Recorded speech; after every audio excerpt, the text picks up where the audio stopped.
Honorable Gisha Lokela, le président de la Fondation Prologue, papa na Teisha. Pour national, 13h passé de 14. Est-ce que nous sont aujourd'hui totalement à l'arrêt? Honorable Gisha Lokela, le président de la Fondation Prologue, papa na Teisha. Pour national, 13h passé de 14. Est-ce que nous sont aujourd'hui totalement à l'arrêt? Honorable Gisha Lokela, le président de la Fondation Prologue, papa na Teisha. Pour national, 13h passé de 14. Est-ce que nous sont aujourd'hui totalement à l'arrêt? Honorable Gisha Lokela, le président de la Fondation Prologue, papa na Teisha. Pour national, 13h passé de 14. Est-ce que nous sont aujourd'hui totalement à l'arrêt? Honorable Gisha Lokela, le président de la Fondation Prologue, papa na Teisha. C'est un rendez-vous national yango ebandi batata ba maman bozali ebele bozali kolanda biso à travers le monde entier na nzela ya chaîne na biso masolo ya Congo télévision topesi bino mbote mingi pe merci pour la confiance au bozali ko accorder na émission na bino et sakola tozali ko inviter bino beaucoup ka bongo ko s'abonner massivement beaucoup ka ko partager lien pour que ba Congolais mingi ba ko ka bongo ko zala informer hein, à travers la chaîne Masolo ya Congo et à travers cette émission et Sakola Médard et longue dans la présentation. C'est toujours une fierté pour Nangai ko servir bino en direct ya Kinshasa, capitale ya République démocratique du Congo. Boyebi que tozali bongo le 17 juin, un jour mémorable, hein, un jour spécial, un jour pas comme les autres.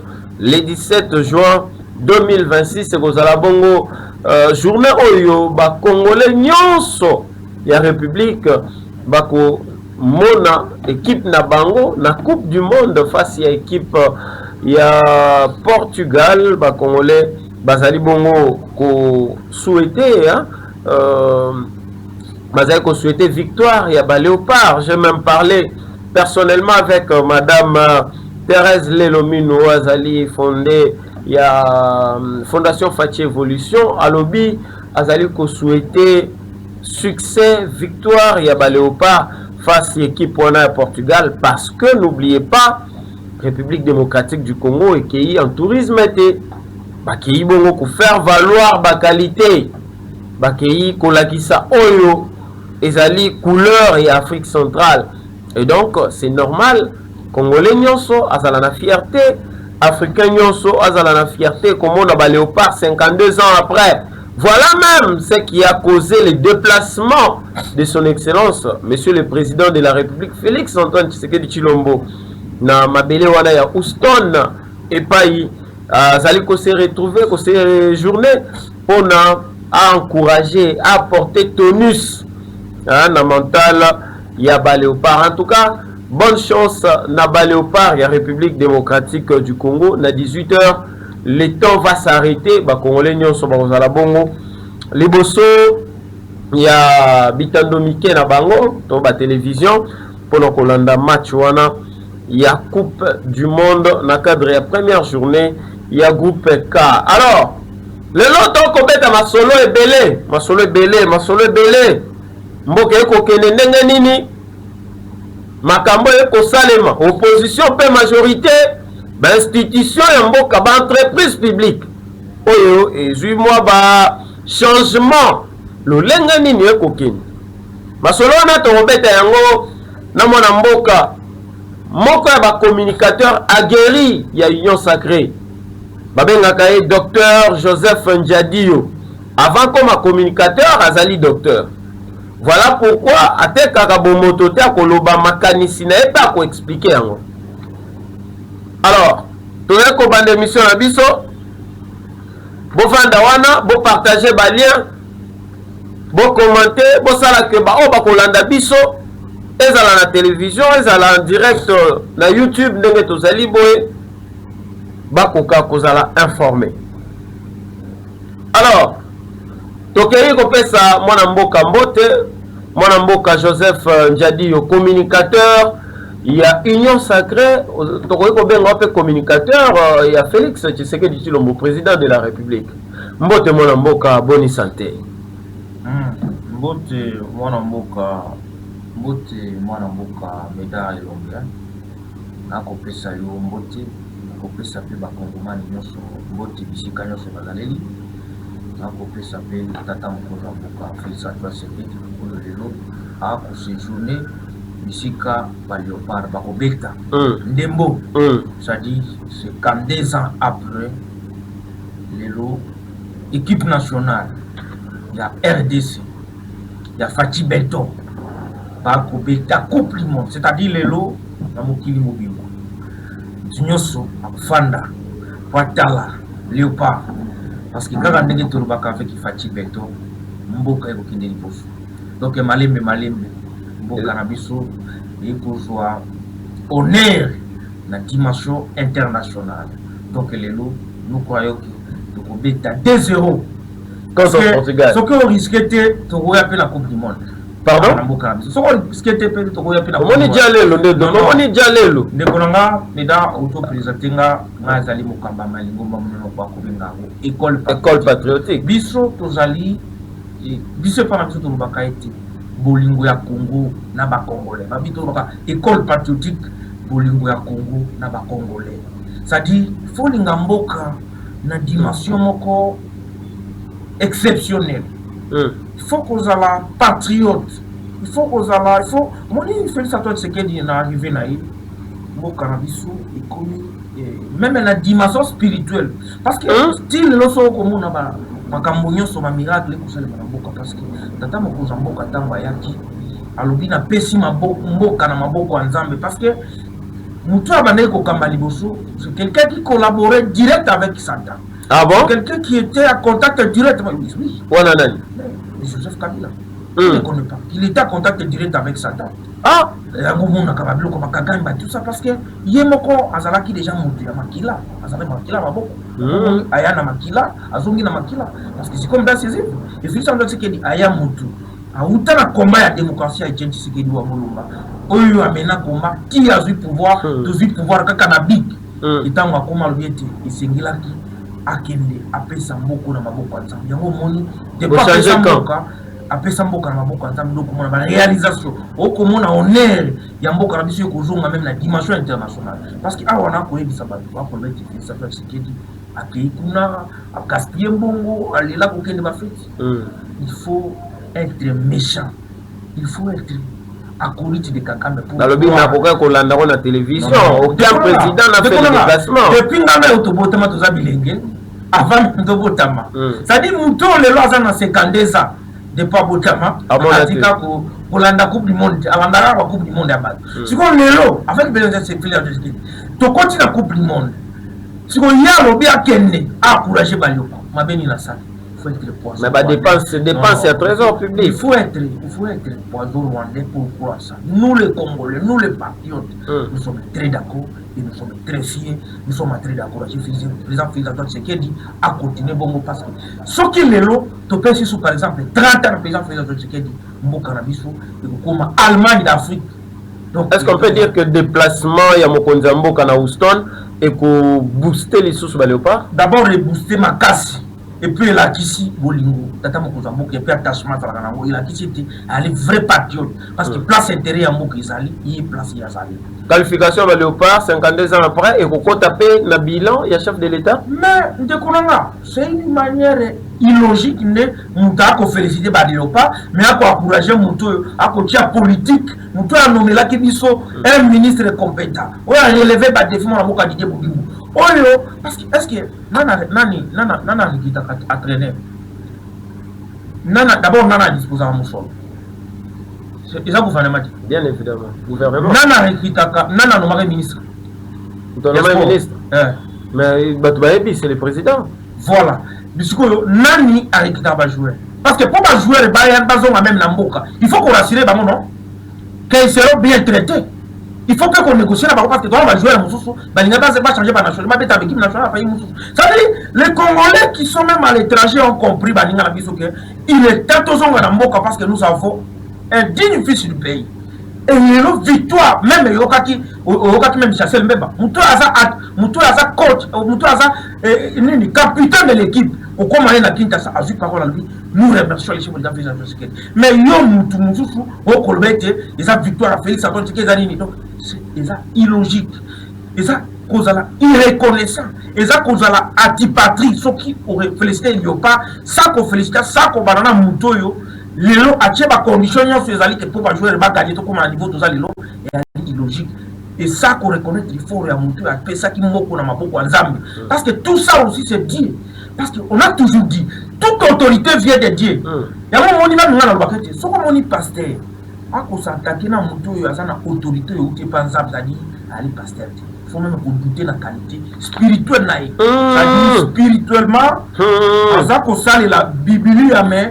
Voilà, mais opposant balobaki ke bolimi ko politiser ezali équipe nationale mais ekoki ko za la politiser té on dit toute autorité vient de Dieu. On dit même les loba de Konabiso à Senko ils sont confondus parce que yoka soit ba mamba Senko Senko si kama kinana na Goma kama kinana na Rwanda baloba uti kuna motune utembe alobete tozwa ki moi mbongo moi musolo basala autobi très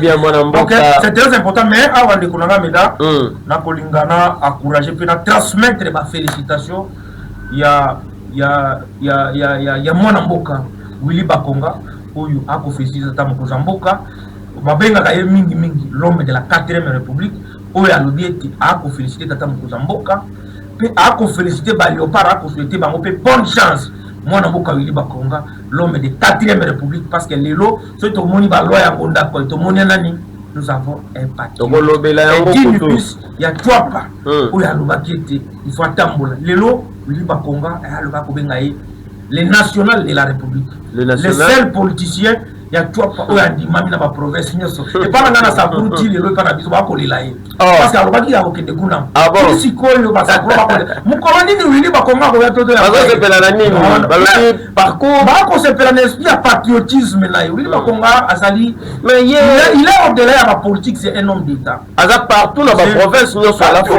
ba dans la l'homme aza la fierté l'homme de la 4e république et puis alobi Félix Antoine Tshisekedi a okende Mutasuka après Kagame Sassou. Donc c'est très important. Mais ils ont déjà les lever d'après eux. Et puis la personne sur Mbote Mwana Mboka Eliezer Damboy. Très bien. On a remarqué était chauffeur soka okende soka komi na destination te akokitate. Fatia okitate. Parce que chauffeur akitina na kotambisa biso. Parce que tant qu'on a comme honorable Eliezer, là comme on appelle Isusu, ba ko benga mingi babi molobela ba wewa. Moni parce que Moussala Bawewa, ils ont été dans la valeur. Nous avons vu un depuis. Honorable Wemakoy. Honorable Wemakoy, Eli Angaliema, Oyo Lelo, Azali Lokola, Valère Yabana Wewa. Parce que mon ibatu en décoration ya Wewa, Batubana Kukasalokola, Bazali, Batumoko, Bazali na Mouti.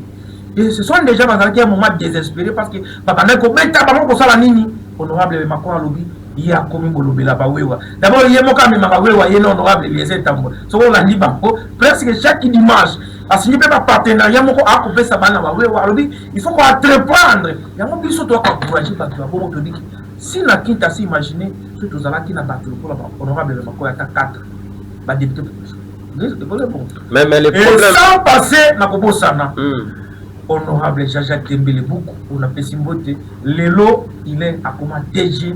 Il y a APDNK et tant qu'on dit que ça Daniel Bumba parce que tout le monde a chef d'État autonomé général Kassongo Kabiko na Pessimbote nous c'est toi très de dire Daniel Bumba nous demandons qu'on se pose à Daniel Bumba tu es ici là tu dis ce qu'on fait tout ça les recommandations ah on carte vidéo website Daniel Bumba website Daniel Bumba tu dois dire ça bon il y a Daniel aujourd'hui tous en bateau va sauver Daniel Bumba par exemple honorable Jacques Tembele Bouk ou ça DG APDNK tout le monde est effort.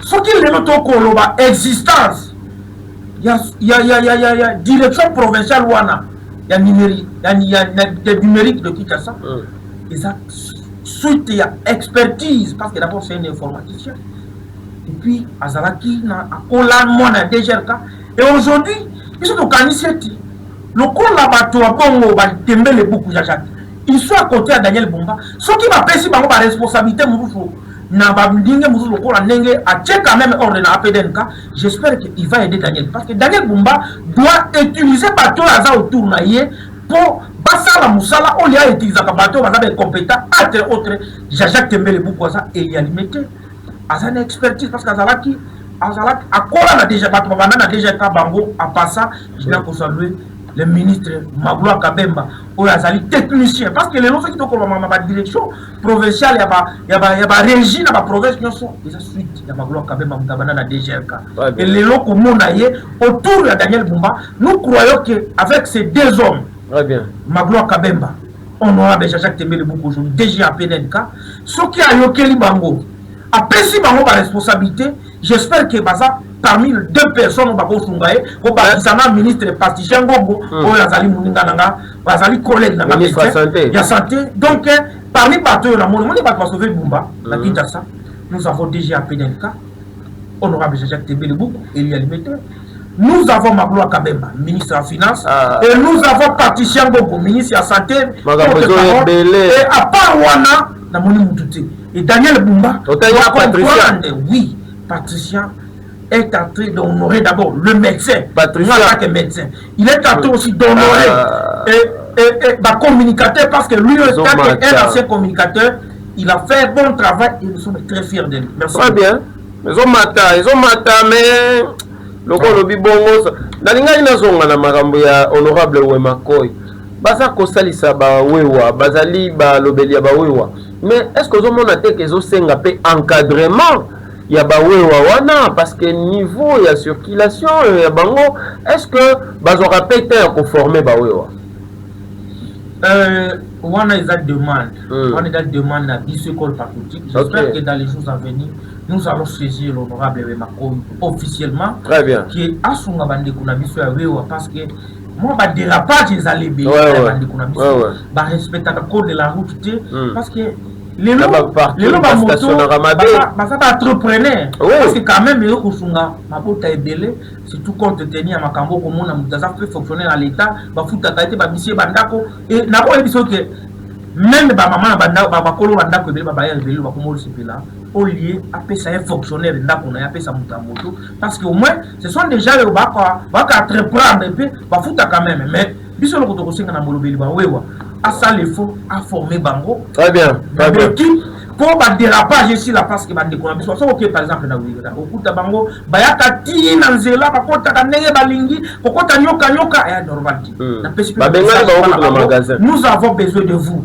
nous avons besoin parce que beaucoup sala musala bosunga biso mais quand même il faut boza la soudaine honorable be makot après ça bango ba formation surtout pour la code de la route et puis batika ka kokota ka tina katika tanzela ko bomba batu ko ça va na katika tanzela j'espère que bon on est au Kenya parce que les locaux ba ba peksa wana Kinshasa ils allaient m'embêter makasi et là que c'est là que nous avons vu un député qui a béni dans la loi et a se porté gara et le long avec hier pour passer recommandations pour saisir officiellement pour pas accorder ba oui pas subir une formation surtout pour ne respecter code de la route et aux malam. Très bien merci beaucoup Wanezalaki entrée en jeu entrée en matière lelo tolingi tolobelana nous avant to kota na mozindo ya masolo na biso mwana mboka entreprise ya l'état office congolais des contrôles OCC tomonaki mikolo eleki mwana mboka Chimanga azalaki balongolaki ye pe bakotisaki moto ya sika DG ya sika le professeur Lohohola. Mais est-ce qu'on connaît ce qu'ils allaient choisir bien? Balongoli, docteur Etienne Chimanga, bakotisi, moi Namboka, le professeur, bangonyo so basali pratiquement intellectuel, mais ouais liboso, balongoli après suspension moko boy, ba kokotisa, siko professeur Lohohola. Est-ce que vous trouvez que c'était un bon choix de la part du président de la République? Merci beaucoup, Mwanamboka Médard. La PSI Soussumbote Paya, l'homme qu'il fallait pour OCC Kédélibouchou. L'homme qu'il fallait. L'homme qu'il fallait pour OCC Kédélibouchou. Loba, dis ça. Professeur Louhola. Parce que, au tout la question, moi, je suis Palungoli, docteur Wana, ce qu'il faut d'abord retenir, le professeur Louhola, c'est un chimiste. C'est un professeur en chimie. Comprenez? Donc déjà tant qu'on comme OCC et un chimiste, ça dit c'est l'homme qu'il fallait. Ok. Pour contrôler ça les mamalam. Et non seulement ça, ce qui n'a tracé parcours naé, à la DG à Liboso, il y a système Tchumbe. Ça dit quand on va les lots système Tchumbe, il faut exister. Professeur on a zalaka monta Liboso, banomaki akendaki ba système Tchumbe.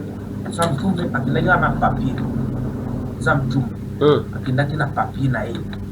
Et les lots kenena Tchumbe autour na passage à professeur Lola, il a eu à faire là-bas au moins 10 ans. Et bilan là, qui louable. Louable. Tilelo. D'abord, il est le seul DG Tilo ba réclamakai. Wane lo Kaliboso. Qui est à l'université de Kinshasa, tout n'a pas étudié naé. Qui est professeur Louvola? Wane Yami Balé. Yami Sato. Il est le président de tous les chimistes, de notre pays. On comprend. Ça dit, c'est l'homme qu'il fallait pour contrôler ça les mamalam na office. Et puis après Wana, politiquement, c'est quelqu'un qui a évolué plus à côté de Etienne Tshisekedi Wamulu. Ce qu'on moni photo Wana au Congo. Comme Kaka Boé. Oyo banome Kaka Siko bakeye pa Topel Kabongo Wazali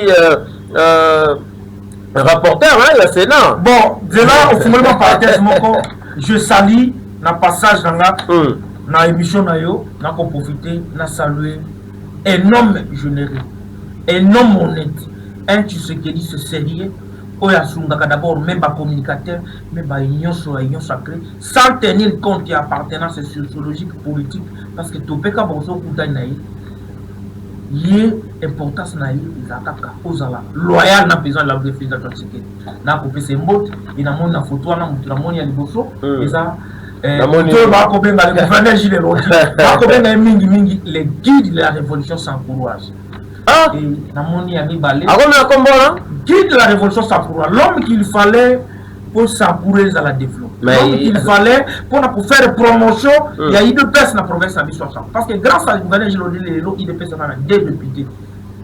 D'abord, 3 députés nationaux, plusieurs députés provinciaux. Et les lots, ils ont sacré à la valeur les lots. Dit à travers le gouvernement, tous les jeunes leaders, même Bakassi qui a battu au tombé dans la bassière, Kabilis, ils sont aujourd'hui derrière lui parce que c'est l'homme qu'il lui fallait. Depuis 1960, c'est pour une première fois, Sankura soit un leader de la côte de territoire, sur tous les défis, et puis après, non, qui va être photo, bon, ça va. Après, on a déjà un respect.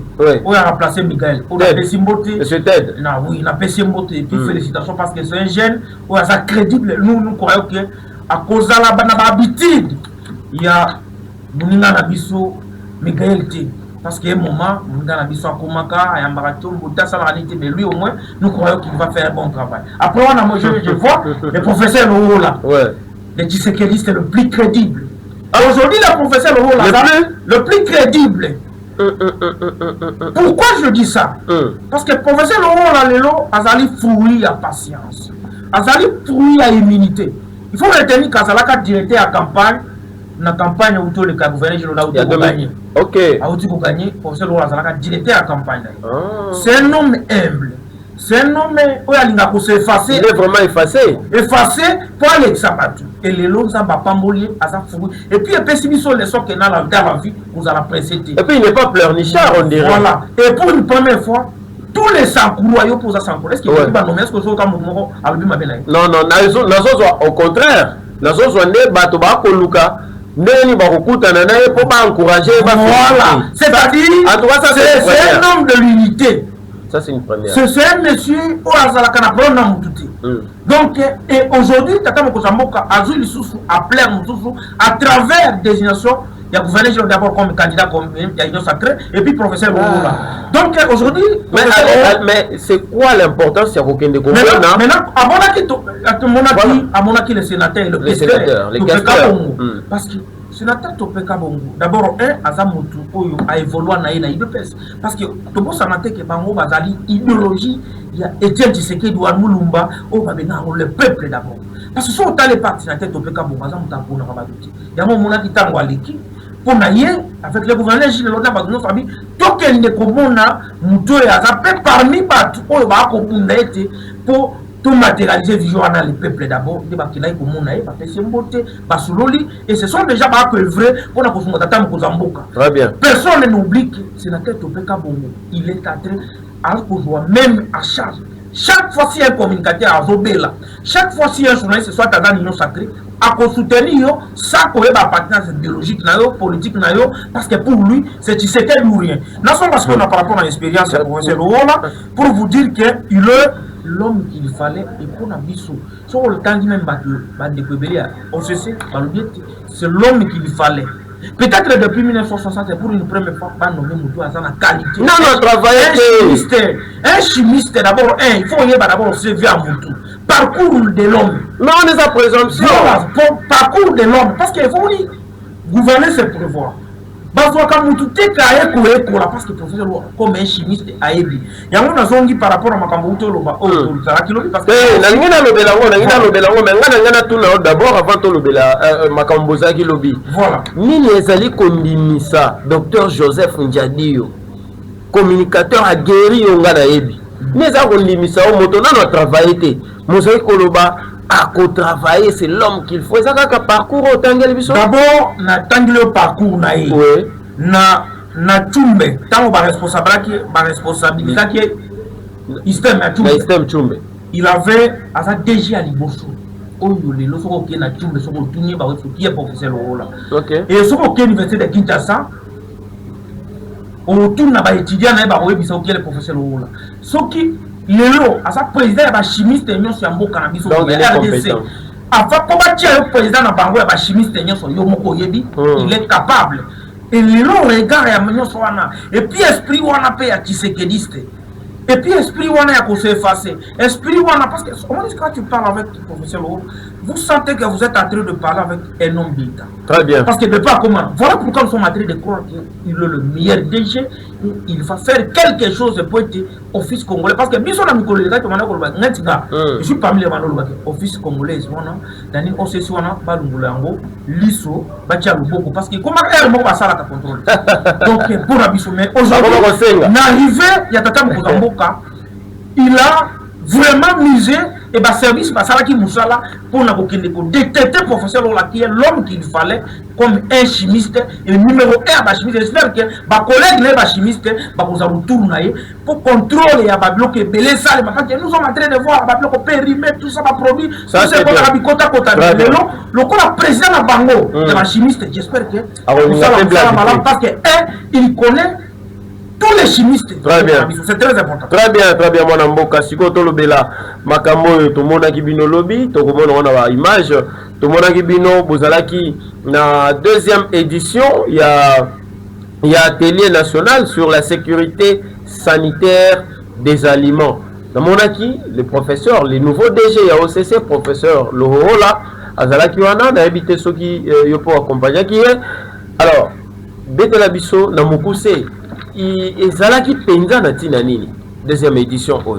Bon, na deuxième édition bah bien salemi pendant 2 jours. Oui et salemi et bandaki lobby et continue que ici sur les lots parce que bandaki lobby d'accord qui doit y placer awana ko féliciter d'abord les DG professeur Ouroula Oyandi Maki et à qui de participer parce que bateau va organiser qui yomoko okomona et puis na ko féliciter du sous nom à DG professeur Ouroula pour féliciter pour remercier l'organisateur Nyonso DG Aïna parce qu'il y a qui représenté et vraiment lobby qui participation il y a Batebele entre autres tout mon acquis présence il y a vice-gouverneur Mwanamboka Charles Motomoke Atinamaki et pas il y a gouverneur Gilles Rondi autobenga la guide de la révolution sans courage tout ça qui na gouverneur vice-gouverneur il y a Chopa tozalaki na gouverneur, tozalaki na au moins 2 gouverneurs na bato mosusu et puis na ba membre ebele ya OCC ba accompagnaki DG et ezalaki ambiance ezalaki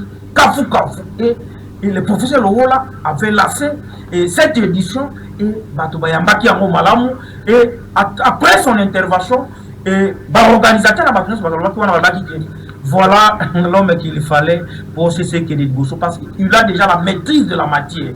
Après son exposé, Bissonio Sotobetela qui est ma beaucoup. Et nous croyons que, et à travers Wana, le DG, pour voir qu'à parole, il a commencé d'abord à remercier le président de la République, Félix Antoine Tshisekedi, pour la choix naïe, Oyaponi, Moko, Oyaponi, Yé, Lokola. Moi, naïe, Tshisekedi, Oyazali, na vision naïe, pour être matérialisé. Et le professeur Lokola a rassuré à tous les fonctionnaires. Il n'a pas organisé à OCC qu'il sera là pour matérialiser la victoire du chef de l'État. Oyo a pour ça la nia souhaité pour tomber l'office congolaise.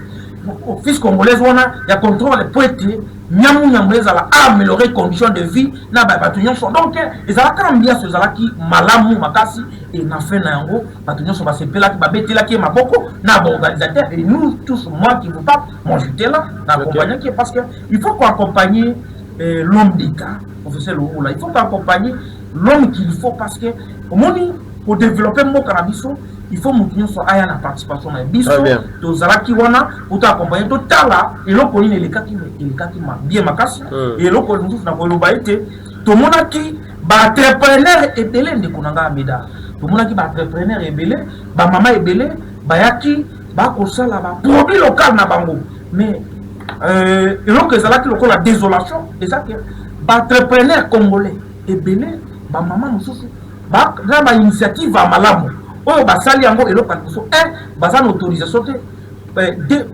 on sait parce qu'oyebi ke avant ozala na autorisation ya koteka biloko na baproduit na yo il faut le capar l'OCC bacontrôle yango mpe bapesa autorisation ebele bato balobi bakoma mais babanda kopesa bango autorisation te après wana mpe lisusu ba maman wana ebele na ba papa bazalaki wana ba balakisaki ba produit na bango mais ebele bazala ba difficulté bazala problème financier yango to ko yebisa DGA FPI parce que et ça inga passe mida comment na ba entrepreneur congolais bazala expertise mais bazali financement yango to ko senga FPI DGA FPI ba PCA ba nini basunga tata mokozamboka ba pesaka plus crédit na ba entrepreneur congolais il faut atchaper ba critère na ba inspecteur na bango avant de financer mutu il faut ba yeba osala kanini de kosala ni na mbongo okozwa parce que nous avons vu les mamans des jeunes filles de kolanga meda ba jeunes garçons bazala ba initiative malamu oyo azala ba yauna ya asali localement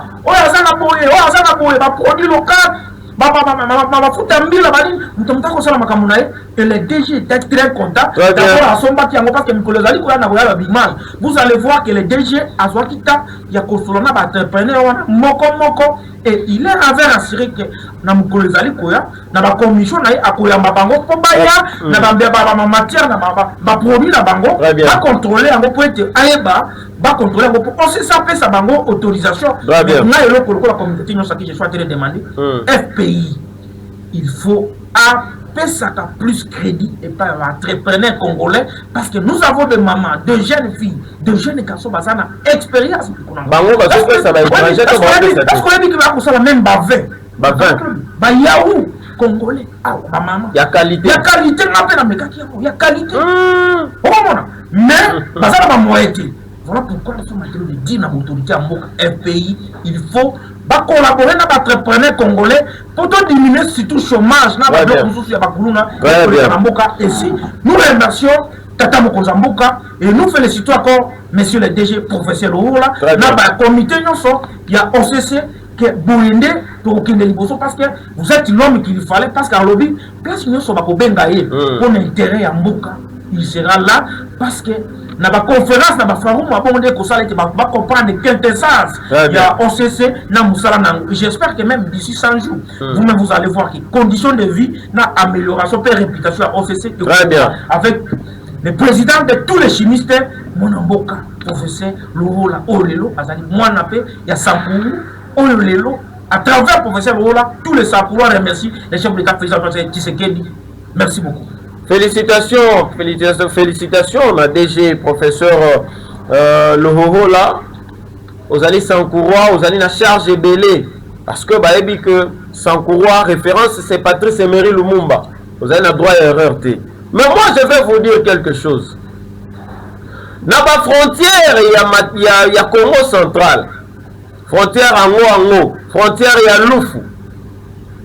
Et ça une catastrophe. Niveau OCC et Zalaki Sali. OCC Lati Bosoto. En tout cas, vous allez espérer, peut-être vous allez convaincu que professeur au conseil la expérience aux années pour lutter contre Makambo et conseil à la frontière. Et ça, tu as bien bisalo Makambo biso to monaki parce que nous sommes descendus sur terrain. Tout ça là qui banquette, tout yoka qui peut to monaki. Tu as bisabino yango pour que Coca-Cola Sabino boyeba Oyo Boroki Kosala pour lutter. Félicitations na deuxième édition. Il y a deuxième édition au Bosalaki na Itali sécurité alimentaire. Tout le monde est dans objectif. Il y a qu'on renforcer le mécanisme pour que OCC et là t'as les sous robe na yango oyebani. Robe na yango esika. Alors félicitations na moi mboka. Alors, liboso to continuer na yo, mon mboka Joseph Njadiyo. Nalingaki naipsa ba Congolais nyonso rendez-vous ya Excellence Louis Watum Kabamba, ministre ya Bamine ya République démocratique du Congo. Oyo na mikolo ezali koya azali ko se rendre na Lubumbashi, ezali rendez-vous patriotique ya jeunesse. Ndenge bozali komona rendez-vous patriotique de la jeunesse oyo ezali parrainé dans le ministère des Mines avec Yemoko, son excellence Louis Watum Kabamba. Alors, le 20 juin Oyo, ba jeune nyonso ya Lubumbashi, ba sengeli koyeba que le 20 juin Oyo, ezali rendez-vous patriotique na jeunesse. Alors, lokola boyebi bino moko que RDC a lobby, mboka na biso pona mokolo ya lobby. Ezali ko se préparer lelo rendez-vous ezwami na ba jeune nyoso ya Lubumbashi. Ezali ko senga ete yo jeune kozanga te na rendez-vous oyo parce que excellence Louis Watum Kabamba azali na message oyo ako annoncer na ba jeune nyoso. Alors ekosalema bongo na salle Bahalis ya Carrefour Lubumbashi. Salle Bahalis na Carrefour ya Lubumbashi wana nde sika bokokutana na excellence Louis Watum Kabamba pona masolo o Italie jeunesse pona kolamusa jeunesse na pongi parce que la République démocratique du Congo de demain et kozala bongo diriger la jeunesse oyo ya lelo. Voilà.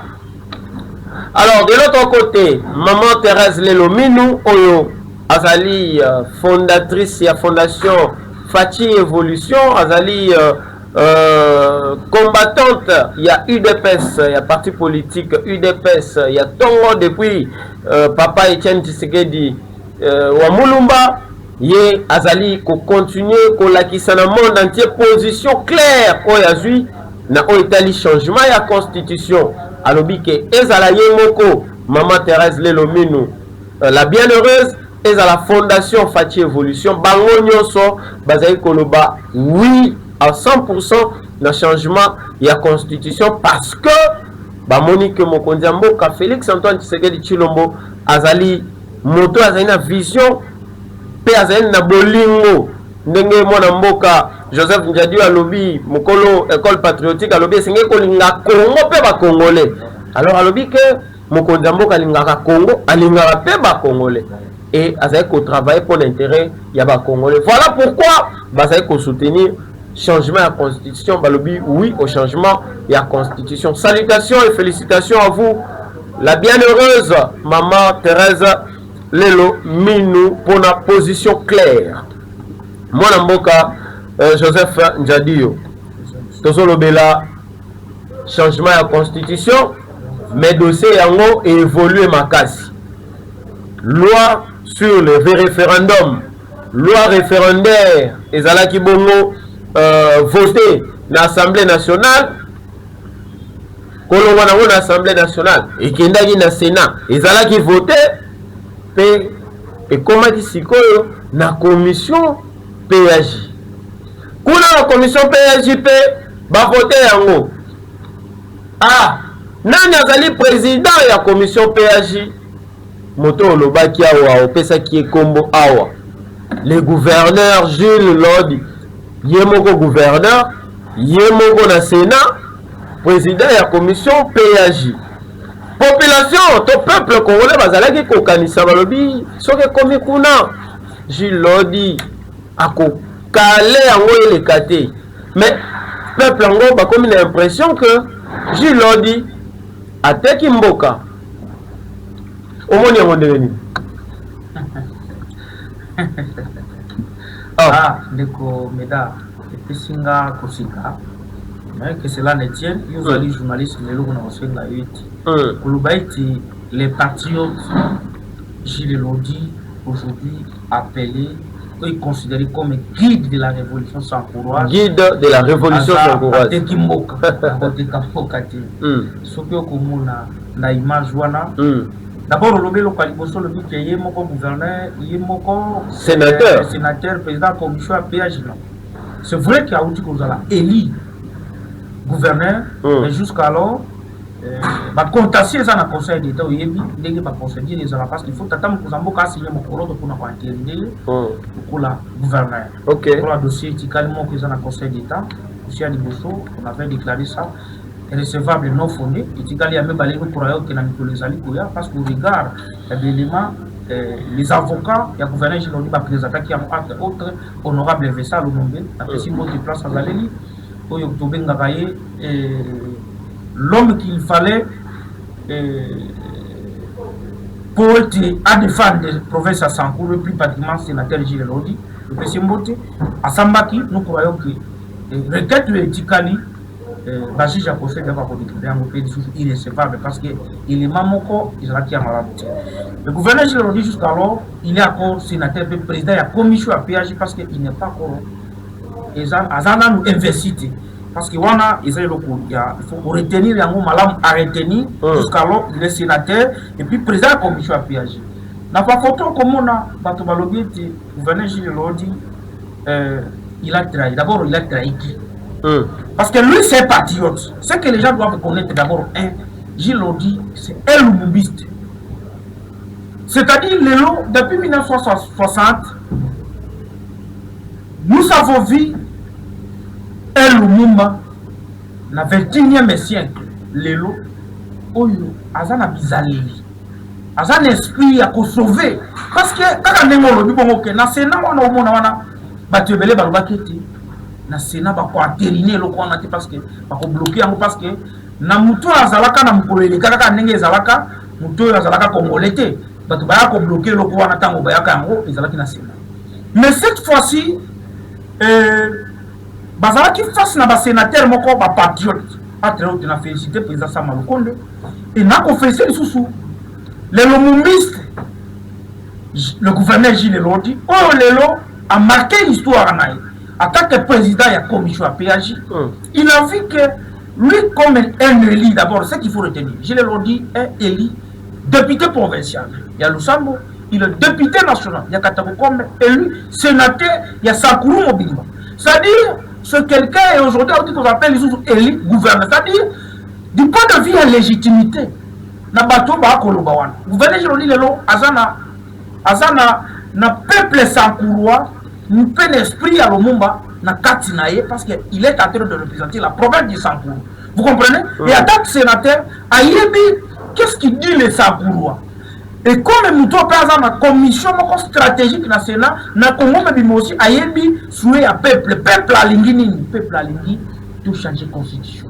Peuple à Lingui va voter loi référendaire parce que nous avons fait ça, nous avons félicité. Les professeurs Ngondakoi, les patriotes et parce que au moins cette fois-ci au moins nous avons connu des députés patriotes, nous avons connu des sénateurs patriotes, le gouvernement Gilles Lodi, et le président de la commission à PAJ, le sénateur Giloli. Na permet je suis en train de voir encore un sénateur sans couloir. Richard Kimbolo, les sages, mingi ngapo nangana linga papa Mimi, Oyazali, sénateur ya Sankuru, moi na Lubefu. Oya na kati na ye, Azali na esprit moko ya rassembleur, c'est Azalaka président interfédéral et à parti à POSEM. Si la POSEM aujourd'hui existe au Sankuru, et ensuite il y a technicité, il y a l'homme que vous voyez à côté du gouverneur Gilles Lodi, sénateur Richard Kimbolo, on appelle Simboud. Ce qu'on a par rapport à mon sénateur Gilles Lodi, c'est pour vous dire que le sénateur Gilles Lodi, le contraire, il fallait pour la BICE école patriotique un diplôme, il y a meilleur patriote. Aujourd'hui, à sa expression, il y a patriote. Aujourd'hui, le sénateur Gilles Lodi est considéré comme le vrai lomumbiste.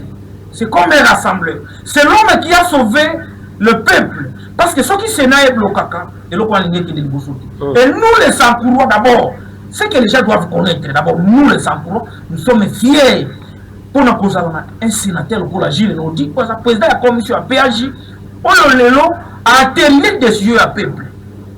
Sa fierté.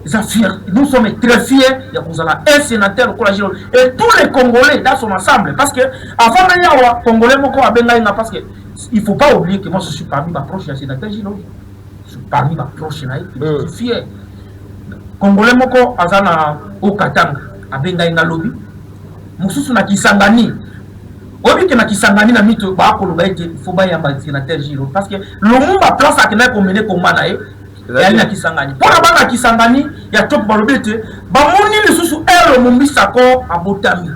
Depuis 1960, le sénateur Gilles Lodi Olelo a terriné l'OAP et puis Moutoupé ayaki na loi wana aza Moutoupé ya top le professeur Ngondakoy. Est-ce qu'on a comme la cohérence? Professeur Ngondakoy, député national, il y a top. Dans le monde banda combat, le gouverneur général qui a atterri dans la commission stratégique, il y a Sénat, Azan Lomumbisi à Sankuru. Donc on dit que il y a une suite logique. Et cette suite logique, il y a le Mumba, c'est-à-dire Ngondakoy. À cet esprit, il y a le Mumba, du point de vue, il y a géopolitique, puis il y a province sur le Mumba qui n'a pour ça. Et Gilles Lodi aujourd'hui, il y a cette incarnation. Il y a place sur le Mumba à Botami à centre. Et ces deux sénateurs, ces deux députés, ces deux parlementaires, Ngondakoy et Liachop, place sur le Mumba à Bandara Komba. Le sénateur Gilles Lodi, président de la commission à PAJ, place sur le Mumba à Botami à Makila Mumba Ezali, Bango à Sangani. À complicité, au Sangissa, le président Boji, et mes Boji, le président Samalukonde, dans l'Assemblée, ils ont entériné décision, il y a peuple. Et aujourd'hui, Kalamingitawa, tout ce qui est la 4e République, nous allons rendre des hommages. D'abord, la présidente de la République fédérale Tshisekedi, peuple congolais, n'a pas député provinciaux, pas sénateur, pas député national, pas sénateur, et entre autres, le professeur Ngondakoy, les sénateurs Gilles Lodi, Samalukonde et tous les autres. Et nous, l'école patriotique, nous sommes fiers.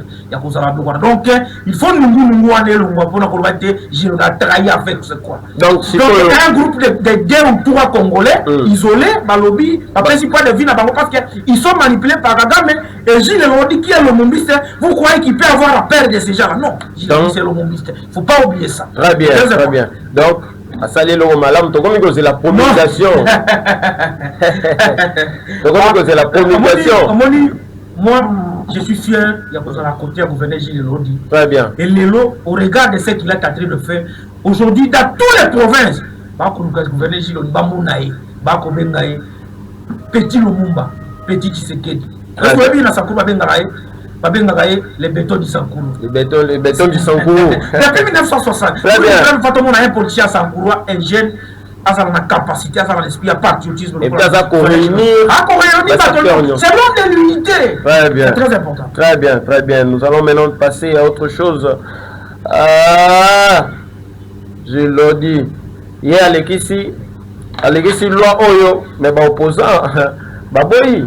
Oui, que bon, d'accord. Opposant avec qui Gilles Lodi n'esprit à patriotisme, la crédibilité, la popularité. Tangela na tamoko même. Na tangela yo. Na so tangela yo. Mais dit que lobby mokola lobby eleki les 16 Bon, opposant, basala qui réunion, peut annoncer marche moko le 8 juillet 2026. Oyo, bah on vient de construire sa marche wapi, liboso à Palais de la Nation pour exiger na mokonzamboka Fachi Beton a démissionné. Est-ce que vous savez comment on a que ekoki koningisa mokonzamboka pe koningisa union sacrée? De Konamela, comment un moment écrit ça? Qu'est-ce qui vous dit que si un groupe de Congolais, Kabila Tindeli Bango Moussolo, a sali réunion à Bango, Bakabo, la ville vous en a preuve que Kabila Tindeli Bango. Nous connaissons ce qui se passe dans notre pays. Nous connaissons qui est qui peut faire quoi. Ce que moi je regrette, c'est mon vieux Martin Fayulu. Oh. Qui est en train de trahir notre combat. Parce que Martin Fayulu pouvait accepter tout sauf être utilisé par Kabila. Ça fait mal. Ça utilisé? Ça fait mal. Aujourd'hui, Martin Fayulu, ceux qui vont voir vidéo au de la cadre de la patrie et qui n'a tout le monde, tout naïf. Oui, tout le cadre de la patrie qui n'a cadre de la patrie et qui n'a pas. Non, c'est pas la patrie. Mais qui était Martin Fayulu à la patrie. Quand Makambo Nanga Joseph Kabila Babandi, Martin Fayulu lui-même nous avait dit. Aïbissa Joseph Kabila Lungwa Goma. Na tout n'y est pas sur Martin Fayulu. Joseph Kabila Bando Aïbissa Lungwa Goma. Est-ce qu'à ça Lungwa pour Joseph Kabila à Salaka chaque jour Goma. Ça ce sont les images. Merci beaucoup. Détenida. Vous comprenez? Aïbissa là-bas. La image de sur Mouiwa. La image de qui est populaire au sein de même 12 personnes. Non, mais pas 12. Comme on a dit, la sit-in, c'était plus de 12. Quoi? La sit-in. Comment dit? Sit-in, au Balobi, qui est Batouba Koufa qui est belé. Bon. Prenons dans l'hypothèse où Batouba Koufa qui n'a pas ce exercice. Non, aux gens journalistes. Prenons dans l'hypothèse où Batouba Koufa qui est belé. Batouba Koufa est combien? Balobi, plus de 12. Bon, plus de 12. Comment on a bango 12 personnes, comment on a bango ça banane? C'est ça, comment on a bango? Bah, adresse, non. Parce que yo lobby, non, parce que vous êtes un journaliste. Mais moi, je suis en train de rapporter. On ne peut pas spéculer les histoires. Et ça, spéculation, opposition, bah, lobby, plus de 12 personnes, bah, Koufaki, la cité Noana. D'ailleurs, bah, au sein de gouvernement, attends, c'est là-bas, d'accord. Bon, aussi, si. Voilà. Na lobby, hein, na bandel, il sous. Au lobby, tous à 12 personnes, 10, selon Negebino Bolobi. Parce que. Bissof. Non, dès que Bango Balobi. Très bien. Tout le monde Bango va passer au Bakomba, Bakango 12, Bakofa. Ok. Parce que à l'époque, quand aussi nous était décédé, tu as vu, on a fait famille, on a fait matin, on a fait Yokenda. Ouais. Comprenez? Ce qu'on va dire, c'est 12 personnes au Bakoufi, à savoir. On a adresse. Comme on a adresse, place matin dans la maison. Comment on dit que nous sommes dans le 21e siècle, les réseaux sociaux, les propos sakati. Malheur et abattoir des actes qui continuent à un moment où le peuple congolais a commis vigilant. Bato ba komitu bato na bango ba balanda ka mate faut tina page bato na kai bato bango bolobi ba kufi bazawa. Donc apparemment ba baza na boule ba somba bi. Oh mais pas ça. Baza mais ceux qui bato ba kolo ba ke bato ba kufi so bato ba kufi te. Ça dit ba comme ça la pena ba commission qui ba banda ko ba ndi ba négocier na bato que non yo so bembo ya kufi boto ba ka kufi. Ce n'est pas important de kunanga ya malamu et ko sala soni. Ça dit, tout ça, tout comme l'opposition, c'est pas qui bat Bakoufi. Mais ceux qui battent Bakoufi, ils auraient au Kambanani. On a bango la marche. Il y a ceux qui y a journée ville monte. Oh, matin, il faut pas d'aller, moi, comme tu vas qui joue. Non, hôtel. Maman, matin, il faut la zone bis. Na hôtel kuna, la pas de house. On va ça pas Martin Fayulu. Bah di ba ka secret. On est là. Non, ce pays va tout montrer. Non, mais c'était quand même une faute. Hein? Non, c'est-à-dire même lui-même ne croit pas ce qu'il dit, c'est ça. Parce qu'on le voit, il ne faut pas justifier mon moussolo, $500, peut-être que c'est un peu de oh, et bien là, il y a un parti politique. Parti politique, il y a un malais, à part C'est pour vous dire quoi? Il y a pas fatigue. On a parti ni on est en malade. Il y a pas fatigue. Même un vieux mort de plus en plus pratique il y a comme un malade. Bon à part faire des nausées. Le lot. Est-ce que ce que na Sankourou pendant bio et si des autres na Sankourou. Bon, je suis un journaliste à Lobi, même la bande d'Undouézé. Mais là, on a sali c'est ça, non? Ça peut vous dire quoi? Mon comment Lobi la bande d'Undouézé des athées. Na bande d'Undouézé, na pegi motu moko be associé civil pour abi bolu kilanga village ya matefa na bande balu kango ti de ba on a to kota wote. Alors, bleu, ça non c'est pour vous dire quoi? Et ça fatigue. La fatigue. Et que ça la passe. Pendant que nous sommes en train d'être, pendant que Tata Moukamboka, nous sommes Congolais concentrés, pour nous Babiloka Nanga, Joseph Kabila, nous sommes Kufana Est, pour nous Bango Sepila. Et puis, Bango soit nous solo ya Moukamboka pour Mabatu, pour Bako ya face attaquer dans Tata Moukamboka. Au moins ceux qui Bako Moukamboka. Le même article, oh bah ça c'est 64. Apparemment, Bavé Nanga. Article 64, ils ont bangé ça. Moni kubanga wana uzolo bakubanga wana yo moko la caméra la yo ba pose pelisa bango keba ba wa ko lokola yo bo loka non wana ba omekate ba di ko sankuwa solo voilà c'est-à-dire omoni na toujours la loko moko et nana ko kini na sankuru bak de sur la campagne c'est 64. Non mais ba wonde ba s'arranger ba na ba wonyo so est-ce que parti na bango na sankuru exacté Israël, ce qui est Israël. Quitte à ça, tu as fait des nausées à Congoté. Voilà le cas de Bosso. Il y a même pas les nègres autour de Bango Balobi Bako Kendeti na cité de l'eau. Le 8 juillet. Le 8 juillet. Tina cité de l'OIAT, n'a parlé de la nation. N'a parlé de la nation. C'est-à-dire, ce qui n'a parlé de la nation, c'est l'article 64 au Bango Moko Balobi. Et l'objectif, il faut faire échec na moto nyo soit kolinga à renverser pouvoir à d'une manière parce que dans la manière démocratique il faut faire partie maintenant na pouvoir ça bon côté et la seule manière pour faire partie nous à qui il est venu ba élection non ça bon côté parce que bien évidemment la démocratie c'est ça la démocratie et c'est ça qui dit aussi l'article 64 au Bango on dit ma belle a bango zaki et loko bango moko ba komi pesa na kati ya constitution tellement ba ko sala ko ba justifier mongo omoni biloko ça ce sont des histoires dictées par Kabila na Kagame bango to ba opposition lobi bokende Kabila ini se bango ba ko déposer plainte yé moko ala la muka lo biso boke kuna ba ko kanga bino Kabila nda biso ba ai biso bango siko ba abandonner yango ba abandonner o ba ko déposer sous mais tout n'a pas des gens. Et mon Kabila a fondé yango a yebisi bango susu bord de démarche. Si quoi article 65 64 on a l'objectif, il faut qu'on fasse l'échec na muto nyonso a kolinga a renverser pouvoir eza na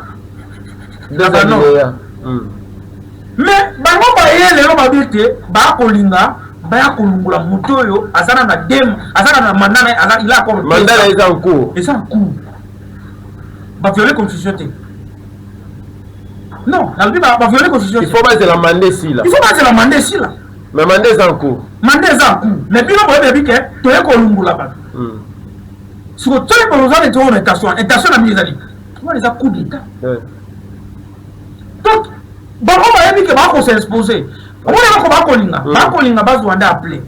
Que ceux qui va gagner bango, va dire va gagner opposé parce que là comme le doit ezali coup d'état.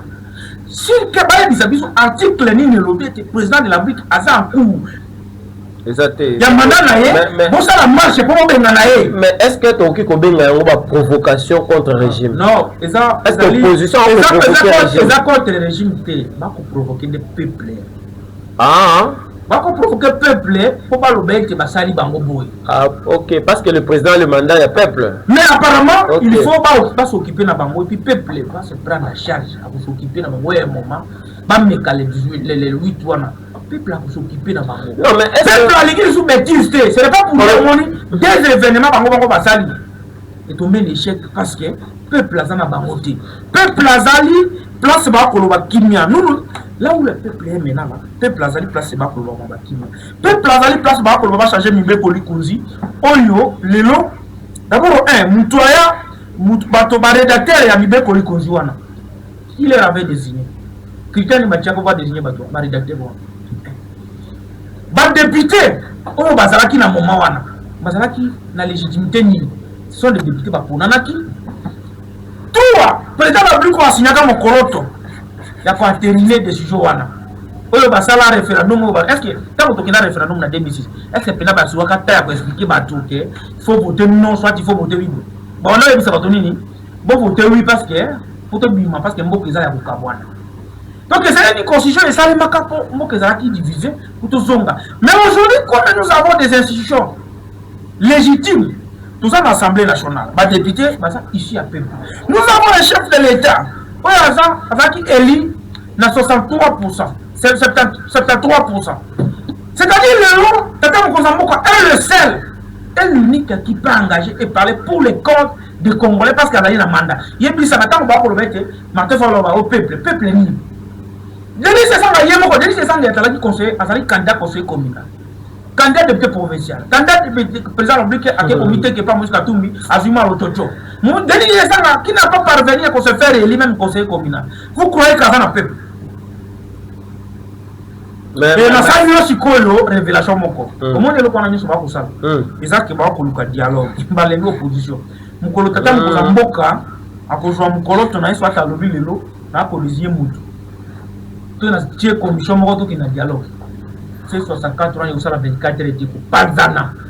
Parce que n'est pas soifé de pouvoir. Comme on tient dans le plateau pour jamais dans ça. Na émission boyé. Si c'est que l'État prend la décision aujourd'hui que tout se mettre autour d'une table. Tout solo. 24 heures réservées sur 64 ans et passe. Très bien. Parce que là quand les positions qu'on a mis bango, tu n'as bango. Si un jour si il y aura des élections parce que tu auras une élection après la 4e république. Le quoi tu auras une élection, non on aura candidat unique là-bas. Qui est crédible, même à cause de la face même langa. Qui me fait face avec mon abonnement soana. Non, non, la crédibilité. Même Mafa. Même Mafa, on a aujourd'hui Mafa, il y a 2018, bon, tous les cas. Nous avons un Martin Fayou pour rouler le peuple. Martin Fayou roule, mon cas roule l'approche naïe. Donc, quand on est élection en 2000, Martin Fayou a roulé tout le monde l'approche naïe. En 2018, en 2022, 23, alors, on se fait rouler, il faut que nous le cadre. Tout le monde a un bon matin, tout le monde a Martin Fayou qui a une carte d'électeur. Il y a des matin faire le lobby à une élection. Maman Saranga va pas se peindre, va décorer son va possibilité, va casser quoi, va possibilité parce que lui est président lobby. Tout ça, il y a une élection. Alors, quand on a bien à comme candidat président lobby, c'est-à-dire qu'il avait roulé dans la prochaine année. Même candidat député. Mais après c'est peine au souvent la tête. Tu vas dans la canne. Tu vas dans la canne parce que les gens par contre va débat. Maman a dit on t'a sali ça va mon père. Arrête ça va mon. Il a roulé tout le monde. A roulé même le peuple là et que Martin Fayou a postulé. Martin Fayou a cause de la candidature à se retrouver Martin Fayou comme candidat. Et puis les lots, il y a des gens qui ont si Martin Fayou était président de la République, il a dirigé beaucoup de 0 député national, 0 député provincial, 0 député. Très bien. Alors, c'est pour vous dire quoi? Nous sommes en face, il y a opposition. À part Martin Fayou, il y a 2%, il y a ma crédibilité. Mais le point à côté, il y a souvent le Congo. Parce que c'est 64 ans déjà, souvent le Congo version Kinshasa, sponsorisé par Kabila. Kagame preuve ça. Matata Ponyo, Azan le Lokwana ya, souvent le Congo, Azan le Lokwana 664. Parce que c'est lui, nous avons ça la pauvre. Les liens, les bons. Comment nous avons se retrouver dans tous les regroupements? Et le Lokwana va salir à moi, Bandol Kabandol Kabatoumi Bali. Bandol Kabajama Kamuna Maté Faoul, pas crédibiliser Kabila. Et le lot, quand on a son objectif dans Mangoza, il y a 664 ans les acquis. Ce qui est l'élection pour Kabila, c'est la candidat. Parce que mon amateur Fayou, s'associer à Kabila pour Kabila Zonga à la candidature. C'est décevant. Comme cité d'ailleurs, dans une question de Talika Kayomoko, question de Souka, est-ce que vous avez que ole ya komitungisa mpona opposition baza na bato te ndenge boye koloba yango batika bango basala makambo na bango sans aucune inquiétude. Mais oyo ekoki kosalema ke bato misusu baya kocontre bango eza provocation ezali mabe te. Bon, omoni ndeko na ngai nayebi te soki yo oso vivant epa na biso na sankuru na époque ya RCD ndiki bato banda okufa peut-être tomo ba wangana yo parce que yo ndeko na ya kufite biso bato vivant makambo ba guerre wana tuyebi ndenge esalaka sikoyo ntango ko peuple congolais bakinwa bakomona ke bato oyo bakolinga basala eloko oyo bakosala yango parce que bapesi bango musolo epa bato bakoboma bacongolais yo kasi bakinwa bakosepelaka bango. Attends un message moi côté awa mbote esakola naza kolanda bino félicitations na communicateur wana Dr Joseph tolandaka ye tosepelaka na ye kasi yebisa ye mpona nini ye moko bazali konome ye te maza kokufa kaka kodefendre régime en place. Merci beaucoup ndeko. Ndeko alobi kombo na ye Martin Osako. Merci beaucoup ndeko nanga. Je sais que ça souhait besoin défendre trop. Mais yo moko nomination ezali. Ezali souhait ko revendiquer. Non, vous allez calmer. Nga nazali patriote. Ce qui nous intéresse d'abord, c'est l'intérêt ya mboka. Na yebi ke souhait ya ba Congolais belé ko mona bisoto mettre à disposition moi o yebi to gérer mboka parce que nous sommes patriotes. Mais quand on a fait dans ce qu'il a yebi quand est-ce qu'on peut utiliser mutu na mutu azana calendrier nous croyons que un jour ce qui va payer sur responsabilité peuple a cause la décider pour le reste ce qui nous intéresse c'est la nation et na pesi mbote na ndeko wana ya lobi ke ba fano makangate eza souhait na yo pe ba congolais mais j'espère que ngala ko sala ngo pona za la nomité mais cela ne tient, je suis congolais aussi, on a quand ça un jour, ce que tu as monique, n'a soit docteur Joseph Njadi, ou Azali, n'a makila, ou Azali, leader et à Sankuru, n'a pas fait place mon responsabilité, n'a pas joie. Je veux servir la nation. Mais ce qui nous intéresse aujourd'hui, et puis la bango, la congolais, le côté de sa voix, tous à la autour de ta table, pour faire le fait, dit, tous sous maïe, tous la période, baninga, la vision, sur la responsabilité, que beaucoup d'hommes d'État, vous êtes obligé, vous avez l'obligation de travailler pour la nation, pour aider les chefs de l'État doivent pas Dieu parce que ce qui nous intéresse c'est ça. C'est très important parce que nous tous, tout ça la politique, autant qu'à Mamboka. Ce qui nous connaissent, Bengi Biso, qui va payer Biso, mais tout ça la Kayango pour la poste, tout ça la Kayango pour l'égoïsme, mais tout ça la Kayango parce que tout le Ramboka, parce que et l'autre, tout ça Tongo, on est dans la Makamona, je suis venu, on a au Kabola, n'a pas qui n'ont auto, on a besoin de pas finir à Biso, n'a pas Kaboui. Politique, les hommes. Combat ya mafingati soko organiser na point de vie contre les ananga soit au sein du débat contradictoire ngana ela belema soit yo na yo parce que c'est comme ça mais to kotonga mboka parce que nous c'est la partie on a fait si conseil et pas batunyo so ba finga ba dans réseaux sociaux débat on le changement de constitution débat on il y a loi référendaire ba député ba sali peuple aye ba que 1, 2 ou 3 personnes oyo bazana ba ambition na bako bakoki ko finga ba député il faut que respecter ko baza émanation à peuple. Merci beaucoup na mwana mboka bien que fumutoto alelaki bato misu balelaki mais yo ozaye ko garder bon sens oza ko zelangonga na yo félicitations Dr Joseph Njadi. Alors les autres ozali déjà le 17 juin ba Léopard ba ko s'affronter na 18h contre équipe ya Portugal na cadre la première journée ya mondial 2026 na groupe K. Alors président Zico Mukanga boyebiye babenga kaye makila Lumumba azeli ba congolais espace ya monene na cadre ya opération Zico Sport espace wana ezali entre 6e rue et 7e rue na limité industriel boya wana boya kotala match écran géant ya monene et que tiama déjà itiami d'ailleurs bakite kozala wana boya ko fêter boya ko célébrer avec le président Zico Mukanga parce que yemo kwa kozala wana akotala match ya ba Léopard wana ezali lolenge na ya ko apporter soutien na ba Léopard pe na République démocratique du Congo ne boyebike Zico Mukanga makila Lumumba ye musala na ye ezali bolingo ya mboka pe bolingo ya ba congolais. Alors to se retrouver wana na 17h déjà tous wa ba place parce que to kolanda match ensemble na famille et kosala bien. Alors to komi na suka ya émission na biso mokona lelo to yambela kibino mwana mboka docteur Joseph Njadio liloba suka epai na yo. Liloba suka awa na profiter na pesa musala nzambe pasteur Elisha Lubangi oyo a séjourné na Lualaba accompagné par l'opérateur économique Bosso Poto na le numéro 2 Papio Congo Alphonse Otoko oyo lelo bazana mboka ya Fifi Masuka ba bon séjour na un homme dédié oyo azali honnête pe loyal pasteur Elisha Lubangi oyo lelo azana tourner na Grand Katanga dans l'assemblée parce que lobby na solo qui na Papio Congo a dit souhaiter si tout va bien d'ici jeudi bakozala na Lubumbashi après la semaine prochaine bakozala na Kinshasa. Donc bon séjour na monsieur l'aviateur Bosso Poto le seul aviateur à Sankourou oyo a biso biso to senga même tata Mkozamboka tango tata Mkozamboka meda akendaka na loja ayebisaka Bosso Poto ki akoyambaka un jour na Kinshasa parce que c'est quelqu'un oyo lelo a diminué chômage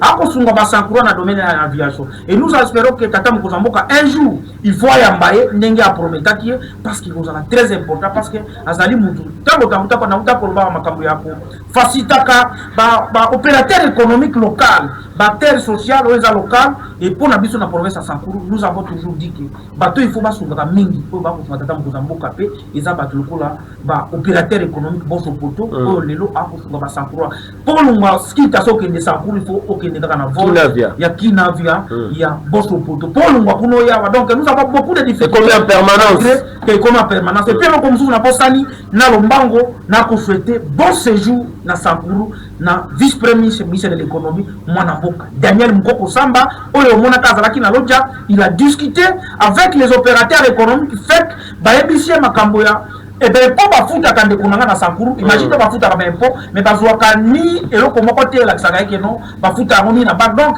Sankourou lelo et puis vice premier ministre est arrivé na ye il a constaté que pauvreté est à l'outrance na province à Lumumba et plusieurs projets financés par le chef de l'état population a ko regretté parce que mukolo moko te ba inaugurer yango ba projet nyo souhaiter makabongo ba entreprise ebele ba bénéficier ka ba projet wana to éviter ko na sala yango to senga IGF na tata Mkozamboka et Daniel Mukoko Samba il est là. Si tout va bien aujourd'hui ou demain, il sera à Lumumba ville. Il était accompagné par Moutou Aza, président de la Conquista Béli à Sankourou, honorable Emmanuel Opeta. C'est la seule chose qui tourne à Lumumba ville. À Oti Kopesa, dans Lumumba ville, nous avons foutu la bango, bah frère examen d'État. Et nous nous félicitons parce que, dans le cadre de la Kosumata Mkozamboka pour la gratuité d'enseignement, chaque année, na examen d'état sénateur honorable choses qui tournent Elia Lumumba ville à Sungaka ba élève Lumumba ville et nous nous avons félicité à toi que voici les hommes qu'il faut qu'on va pour Sungayo on le nomme Nicolas Koyashi il faut qu'on responsabilise bato aboye que Sengela qui va qu'on va responsabilité bon séjour au Sankourou à monsieur le vice-premier ministre de l'économie Daniel Mukoko Samba on a envoyé il y a président de la République Félix Antoine Tshisekedi aïe bah ça étude de lier si va projet tata Mkozamboka a financé na oya ko financer Sankourou ya lobby et qu'on a malam avec merci beaucoup. Très bien, merci beaucoup, merci beaucoup. Merci beaucoup Nayo Mwanamboka Joseph Njadio. Alors, nous allons souhaiter bon séjour na boss Félix Opoto Oyo Azalina Lualaba. Boss, félicitations. Prébi que Mkonzamboka Komo Nayo. Salutations également à mon ami Jerry Mouteba Wazaye Kolanda Biso na famille na Mobimba. Topesi mbote koto zali mwana mboka Jerry Mouteba toyebi ke mokonza mboka pe akoluka komona yo parce que toyebi oza une expertise pe na ba compétence ebele ko yo servir pe mboka oyo. Alors avant ko chuter nalingaki ko yebisa madame le directeur ya lutte ya brigade de lutte contre la fraude ya DGDA madame Pierrette Bemba Mbombo. Madame, la frontière ya Lufu, pe frontière ya Ango na province ya Congo central. Fraude et comment officialisé. Fraude et comment officialisé. Touti kuna Tozali na ba éléments, nous allons vous les donner. Ezali kosala pasi alors que Madame Pierrette Mbemba azali awa kobunda na ba stratégie koluka ko imposer vision moko pour la lutte contre la fraude. Mais na lufu ezali na ba individu oyo ba officialiser fraude, ezala na contrebande, ezala na ba voie mosusu. Tracasserie ya kosakana te, tracasserie ezali na ndenge ya défaite. Et nous avons tous les éléments. Nous allons solliciter une audience pour vous les transmettre, vous expliquer, vous en parler, pour que Mosala ozali kosala na Kinshasa pour l'intérêt de la République kuna ezala bafouete. Merci beaucoup. Merci beaucoup. Salutations et coup de chapeau à Madame Pierrette Bemba Mbombo, Ouazali directeur et la brigade de lutte contre la fraude ya DGDA Mosala Kitoko. Torokutana na Mikolezali Koya. Merci Nabino Mabolanda Kibiso. Merci na directeur technique Nida Oyo Azalaki Nabiso Awa pour Mosala Salema Kitoko. Bon continuez à s'abonner à la chaîne Nabino Masolo ya Congo. Torokutana bongo la émission Moussous. Bye. Aujourd'hui totalement à l'arrêt. Honorable Gisha Lokela, Ouazali président de la Fondation Prologue, Papa na Teisha.